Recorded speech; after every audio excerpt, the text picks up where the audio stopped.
கிறிஸ்துக்கள் அன்பான தேவனுடைய பிள்ளைகளே, ஆண்டவரும் உலக ரட்சகருமான இயேசு கிறிஸ்து வினையற்ற நாமத்தினால உங்க எல்லாரையும் வாழ்த்தி ஆசீர்வதிக்கிறேன். ஆண்டவருடைய நாமம் மைமைப்படுவதாக. இந்த ஜூன் மாதம் 22ஆம் தேதி மங்கள வார்த்தை நிகழ்ச்சி மூலமா உங்க எல்லாரையும் நேரடியாக உங்கள் வீடுகளிலே பார்க்கறது எனக்கு ரொம்ப சந்தோஷம்.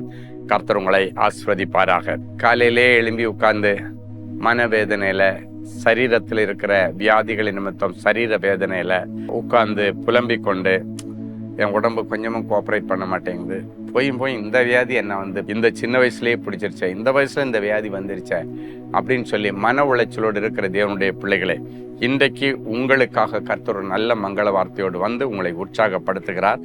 எடுத்து வாசிக்கலாம். மார்க் எழுதின சுவிசேஷம் 5ஆம் அதிகாரம் 34வது வசனம் இப்படியாய் சொல்லுகிறது: நீ சமாதானத்தோடே போய் உன் வேதனை நீங்கி சுகமாயிரு.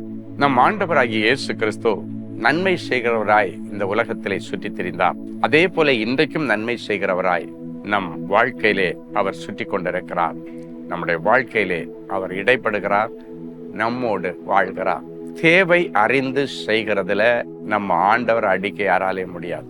குறிப்பறிந்து செயல்படுகிறதுல நம்ம ஆண்டவர் அடிக்க யாரும் முடியாது. யாராலே முடியாத காரியத்தை நம்ம ஆண்டவரால மட்டும்தான் முடித்து வைக்க முடியும். அவரால் செய்ய முடியாத அதிசயமான காரியம் ஒன்றுமில்லை.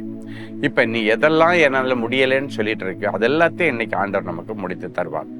வேதத்துல 12 வருஷம் பெரும்பாடு உள்ள ஒரு ஸ்திரீ அப்படின்னா ப்ளீடிங், அந்த ஸ்திரீகளுக்குரிய அந்த மாதம் வரக்கூடிய அந்த வழிபாடுகள், அந்த உதிரப்போக்குகள் பொதுவாக 3 நாள் இல்லை 4 நாள் இருந்துட்டு அது ஸ்டாப் ஆயிடும். அது இயற்கையா உள்ளது.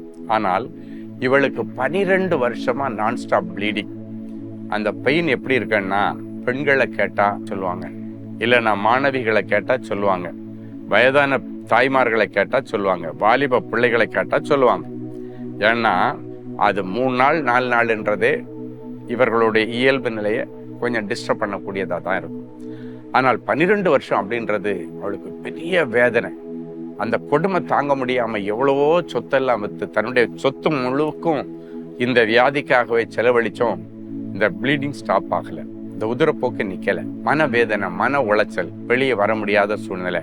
அப்படிப்பட்ட சூழ்நிலையில அவங்க ஊரு பக்கமா இயேசு வருகிறதை கேள்விப்பட்டு வீட்டிலிருந்து ஓடி வெளியே வந்து, இன்னைக்கோட எனக்கு இதுக்கு ஒரு விமோச்சனம் வரும், எப்படியாவது ஆண்டவருடைய தொட்டு இல்லைன்னா இயேசுநாதருடைய வஸ்திரத்தையாவது தொட்டு நான் சுகம் ஆயிடுவேன்னு சொல்லி நம்பிக்கையோட வந்தா. நம்பிக்கை வீண் போகல. வஸ்திரத்தை தான் தொட வாய்ப்பு கிடைச்சது, ஆனாலும் சுகம் கிடைத்தது. ஆண்டவரிடத்தில் ஒரு பெரிய வல்லமை புறப்பட்டு போய் அவளுடைய சரீரத்திலே அந்த வல்லமை இறங்கினதை அவள் உணர்ந்தாள். அப்பொழுது அந்த தீராத உதிரப்போக்கு நின்றதையும் தன் சரீரத்திலே உணர்ந்தாள். இந்த நிகழ்ச்சியை பார்க்கிற தேவனுடைய பிள்ளைகளே, இன்றைக்கு அதே ஆண்டவரிடத்திலிருந்து ஒரு வல்லமை வியாதியோடும் பலவீனத்தோடும் மனவேதனையோடும் கிடக்கிற உங்கள் மேல ஒரு வல்லமை புறப்பட்டு வருகிறது. வல்லமை அவரிடத்திலிருந்து புறப்பட்டது, அதை அவள் தன் சரீரத்திலே உணர்ந்தாள். அந்த வல்லமை உள்ள வந்து இவளுடைய சரீரத்திலே சுகம் கிடைத்தது. அந்த தீராத உதிரப்போக்கு நின்று போனதை தன் சரீரத்திலே அவள் உணர்ந்தாள் என்று வேதம் சொல்லுகிறார். இன்னைக்கும் அந்த வல்லமை உங்களுக்கு நேராய் கடந்து வருகிறது. உங்களுடைய சரீரத்துல அந்த வல்லமை இறங்கி அற்புதம் செய்கிறத இந்த நிமிஷத்துல நீங்க என்ஜாய் பண்ண போறீங்க, உணர போறீங்க. நிறைய சாட்சிகளை கேட்க போகிறோம். அது எந்த உறுப்புல என்ன பிரச்சனையா இருந்தாரு, கிட்னியோ, லங்ஸோ, லிவரோ, இது இல்லைன்னா இதே மாதிரி யூட்ரஸோ, இல்லைன்னா சின்ன பிரெயினோ, எதுவா இருந்தாலும் ஆண்டவர் சுகம் தருவார். ஒரு நல்ல சாட்சியை கேட்கலாமா? சிஸ்டர் சந்திரா, மருதூர் குறிச்சி. என்னுடைய மூத்த மகள் வெளிநாட்டில் வேலை கிடைக்காமல் என்ன செய்வது என்று தெரியாமல் வீட்டிற்கு திரும்பி வருவதற்கு பிளைட் டிக்கெட் எடுத்து விட்டாள். அவள் வருவதாக என்னிடம் தெரியப்படுத்தினாள். நான் மிகுந்த கவலையோடும் கண்ணீரோடும் இருந்த நேரத்தில் ஒரு டீச்சரை சந்தித்தேன். அவர்கள் தேவனின் அன்பு ஊழியங்களின் நாகர்கோயில் ஜெப கோபுரத்தை பற்றி எனக்கு தெரியப்படுத்தி அங்கு சென்று ஜெபித்துக் கொள்ளும்படி சொன்னார்கள். எப்படியாவது என்னுடைய மகளுக்கு அவள் திரும்பி வருவதற்கு முன்பாக நல்ல வேலை கிடைக்கும்படி நாகர்கோயில் தேவனின் அன்பு ஜெபகூரத்திற்கு சென்று ஜெபித்துக் கொண்டேன். ஜெப ஊழியர் பாரப்பட்டு ஜெபித்தார்கள். அவர்கள் ஜெபித்து, கவலைப்படாமல் சமாதானத்துடன் வீட்டிற்கு போங்கள், ஆண்டவர் உங்கள் மகளுக்கு நல்ல வேலையை ஆயத்தப்படுத்தி விட்டார் என்று சொன்னார்கள். என்ன ஆச்சரியம்! சகோதரர் சொன்னது போலவே என்னுடைய மகளுக்கு அதிக சம்பளத்தில் நல்ல வேலை கிடைத்து விட்டது. ஃப்ளைட் டிக்கெட்டை கேன்சல் பண்ணி செய்துவிட்டு வேலையில் சேர்ந்து விட்டாள். லவந்தவர் மிரக்கல்னு சொல்லுவாங்க. அதே மாதிரி மிரக்கிள்ஸ் இன்னைக்கு உங்க வாழ்க்கையிலையும் நடக்கும். அன்பான ஆண்டவரே, உமக்கு நன்றி. இயேசுவின் நாமத்தினாலே பிள்ளைகளை ஆசீர்வதிக்கிறேன். சகோதரி சந்திராவுடைய மகளுக்கு வெளிநாட்டிலே வேலை இல்லாம திரும்பி வரக்கூடிய சூழ்நிலையில ஆண்டவரே, தேவனின் அன்பு ஜெபகோபுரத்திலே பிள்ளைகள் ஏறெடுத்த ஜெபத்தை கேட்டு அற்புதம் செய்த ஆண்டவர், அதே தேவனின் அன்பு சென்னை ஜெபகோபுரத்திலிருந்து இப்பொழுது நாங்கள் ஜெபிக்கிறோம். இந்த ஜெபத்தை கேட்டு வெளி தேசத்தில் இருக்கிறவர்கள் பிள்ளைகளுக்கு ஆண்டவர் இன்றைக்கே வேலைக்கு வழி திறந்து தாரும். விசாவில் இருக்கிற பிரச்சனைகளை தீர்த்து பிள்ளைகளுக்கு நல்ல நிரந்தர விசாவை நீர் கொடுப்பீராக.